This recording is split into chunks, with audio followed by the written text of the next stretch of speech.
welcome to another episode of George Reviews. I am the 80s Transformer fan, and today on George Reviews, I'll be taking a look at Marvel Studios, Marvel Legend, Thor Ragnarok, the Infinity Saga, Surtur. Yeah, this box and packaging has a lot of titles. And this is a figure that I have been hoping they would make. This is a figure that I would talk about in discussions in fan groups on Facebook, and people would talk about Build-A-Figures that they wanted to see made and just figures they wanted to see made in general. And every time I would bring this figure up, it was always somebody trolling, talking about how I would never be made. It's funny how in a lot of these toy groups, there's a lot of people there just to troll. But I would bring this figure up and people would just shoot it down like they could never make it a Build-A-Figure. It would have to be in the wave would be too large to get this figure out, and the figure would never be big enough and never be to scale. But most Build-A-Figures aren't to scale and aren't big enough, especially through Hasbro. We really don't get a true giant Build-A-Figure like we got with Toy Biz, or we used to get with Toy Biz. And this guy, I thought he would have been perfect to hit that scale that we used to get with Toy Biz. And I really wanted to see him in a Build-A-Figure because I thought that was the only way we could get this figure. And now we got like a single pack giant figure. But enough of my rambling. We've got Surtur right here. He's in a window box packaging. You can see the figure. His mouth is agape. He's yelling out. He's made of mostly translucent plastics with a lot of paint apps over the translucent plastics. Kind of looks like they went a little bit too far with the paint apps, because I would have liked to seen a little bit more of that translucent goody goodness. You can see he's packaged with extra hands and a giant sword right there. And I went over everything on the box. Hasbro ages 4 and up. The Avengers logo right there. Here is the side of the box. It's the same box from the new Infinity Saga wave or whatever this is coming at us. The same artwork. This is just obviously a larger box. And the side of the box over here, the reverse of the box has the Ragnarok poster from the movie and the promotions. And over here we get a bio. You can pause it, check out that bio. And I am excited to tear into this box. If you don't know my channel, we unbox over here. But you might want to fast forward if you don't want to see the opening of the goodies.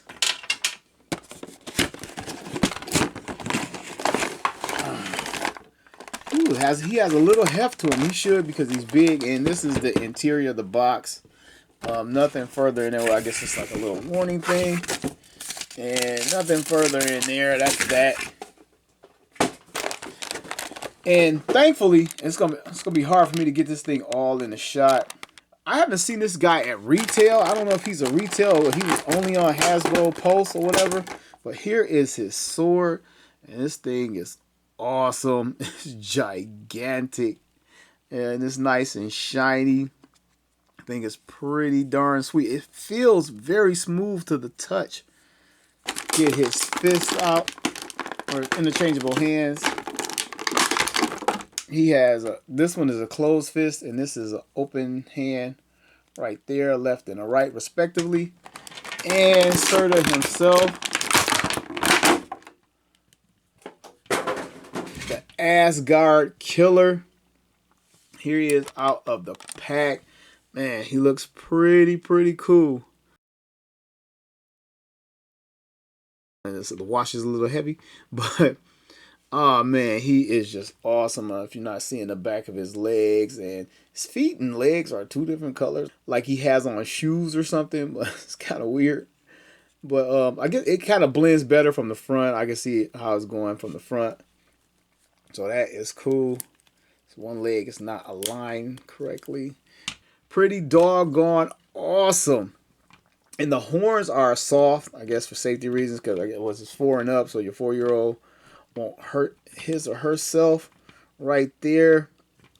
The flame coming off is a little bit soft right here.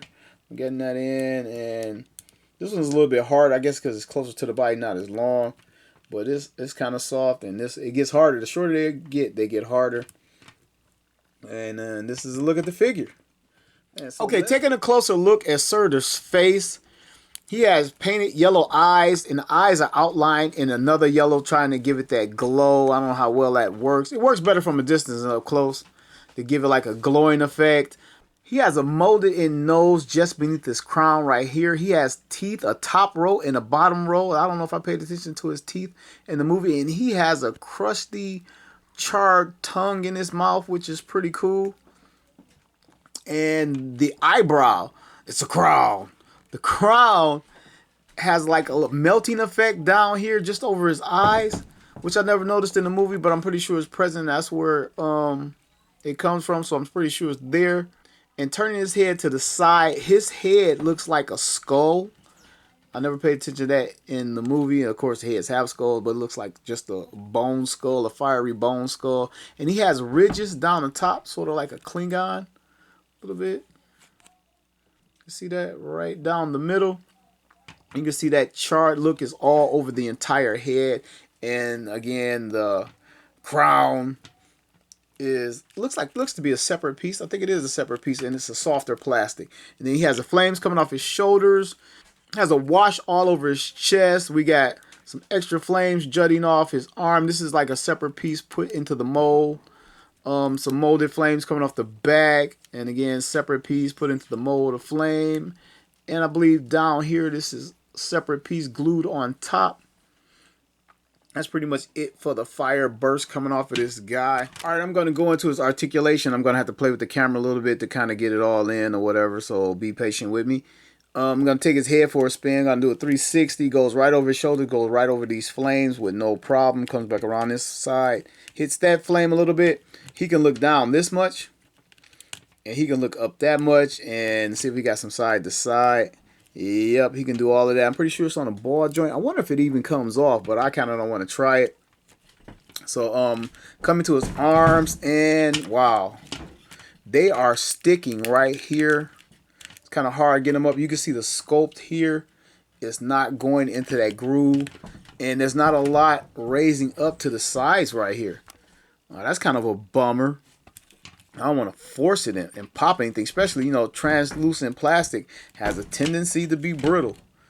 All right, gonna check out his bicep right now. Bicep can't 360. You gotta force it because he can't get it up high enough.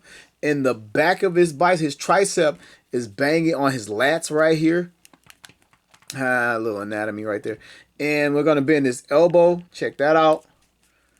And it is double hinged, and the top part's not releasing.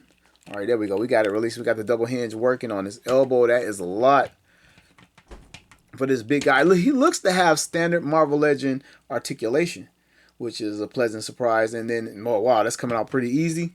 I was just rotating it. The hand comes out. And he has a up and down hinge right here. Wow, Thor just had the same hinge. I'm shocked that he has that. That's cool right there. Coming to his midsection. He has a rocker midsection right here, and it can come forward. Oh, I'm getting the other articulation going. It can go back this far, and they continue the paint app on into his abdomen when you rock it back, so it still looks good. That is awesome. And he can lean back, rear back that far, bringing him forward. And then he has another articulation down here, where he can come even further forward. And I guess this is here because he does not have a waist swivel, which I don't know. Why do we get these two and no waist swivel? That's kind of weird, right? That's kind of weird. And then he sort of has a molded in six-pack. I can see it just a little bit, which is kind of cool. I didn't notice that at first. His legs, we can get his legs out this far to the sides. This far to the front, he holds it, no drooping there. And to the back, it's kind of hitting on his hard plastic butt. It's not getting a lot to the back right there. And he has a thigh swivel right here. Full 360. Sounds as if it's on a ratchet. Get his leg up to the front. And see his knee is double hinged, and it's hard to move. And there we go. It's pretty tight. And the thing about this is, and I know it's kind of hard to do all this painting to a figure, but when you got all these paint apps and then you break up the knee bend and then you got like this piece stuck in the middle and no apps here, it always looks weird to me. And no shin cut for no RT. Oh wait, it's above the ankle. There it is. Wow, it's pretty cool. 360. Was not expecting that hidden well. He has some front to back, and does it rock? Let me see. Yep, this one does. This one's kind of tight. There it is. Got it rocking side to side. So he has all the standard Marvel Legend articulation minus the waist. I think it's sacrificed for aesthetic to keep it lined up. So if you turned it, it would like break and kind of had a little shelves on the side. Think that's why it's not there. Maybe. I'm not trying to make an excuse for these guys, but I think that's why it's not there. And let's move on to his sword. This, man, the sword is almost as big as he is. Speaking of size, let's get a measure on this guy. I didn't check to see if the box tells us how large he is, but I'm going to measure him and see what we got. All right, from the table to the top of his crown is just under 13 inches, and his head is 11.5 inches tall. Not quite 12-inch figure. I guess overall he's over 12. And you got to forgive me for breaking out the tape measure, but this is probably my tallest Marvel Legend from Hasbro, so I wanted to check it out. And here is the sword once again. Let's get it. And it has like a cool, like, bony bat design down here or something. That's pretty cool. It kind of doubles as a skull and everything else with the look on it. It's pretty cool. Get in his hand. Just going to shove it through. He holds it pretty well. And then, like, in the movie, he had, like, that one gimpy arm or whatever. He was always like kind of had it in close to his body, like something was wrong with it. And then like when he walked, he kind of drug the sword. All right, let's see if the big guy can get two hands on the sword. He should, because like the handle is long as heck. Arm across his body. Man, he could use a butterfly hinge in his chest for sure. But yeah, the handle is so long, this should work. As long as the hand don't... There it is. I was going to say as long as the hand doesn't pop out. But I'm going to take the shortcut, put the hand on the hilt, and then see if we can pop it back in the joint. And will it hold? And yes, sir. We got an Asgard killing Surtur. And it's hard to get... I can't get this whole thing in a shot at all, especially with the sword in his hand. Let me get him further back. And boom, there we go. All right, next up, let's get, since his hand want to come out all the time, let's get interchangeable hands going. And we're going to start with this one that keeps coming out. And he has a closed fist. Here it is.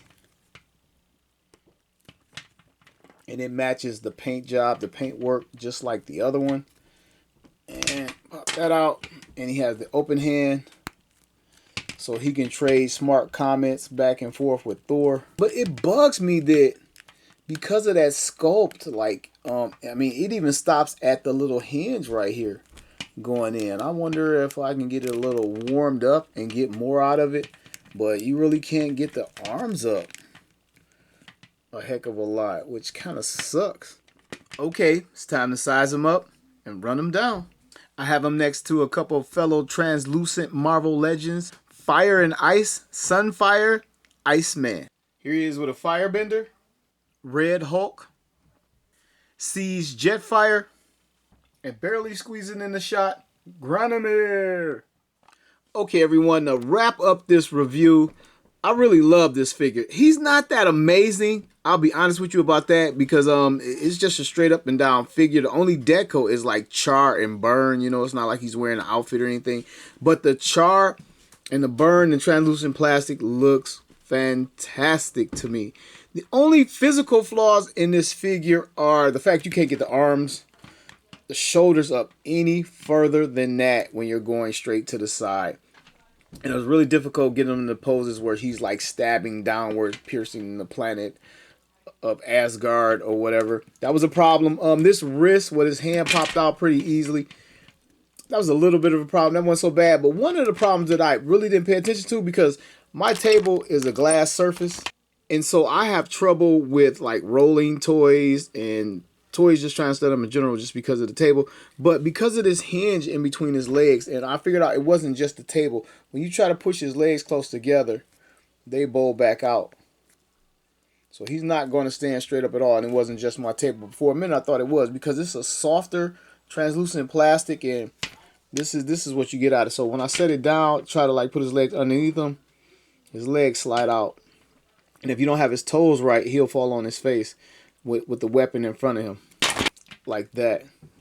But there are ways you can get it. You can adjust the ankles a bit and adjust the knee a little bit, and he will stand up just fine. But I did want to note that and bring that up while I'm just gushing over this figure.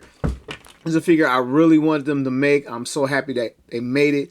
But that $53 price point, I don't know. But it's cheaper than buying Build-A-Figure parts to build a figure, because they'll put a Build-A-Figure in a wave of 7, sometimes even 8. And and the prices are going up. I think Marvel Legends now in some places are $22.99. So in that regard, he's cheaper, but he's not a cheap figure just for one guy at all. As far as accessories, don't talk about accessories. He only had the sword in the movie, and he comes with extra hands, and that's cool, and I'm happy we get that. But I really wish they had gave us a different face for this guy, or extra face, or extra head. And I know, figure this scale and at the price point, they're not trying to pack in a whole lot of extra goodies. And the biggest want is the burned out head. Once Thor knocked the crown off in the movie and the firepower went into the crown, they took it back to the vault of Asgard, and he was walking around with the skull and the horns on his back. I would really have loved to have gotten that little burnt out skull. I think that would have been very cool to include that. But other than that, once again, I really like this figure, and I'm happy they made it. Tell me what you think. And I want to thank all of you for watching another episode of George Reviews.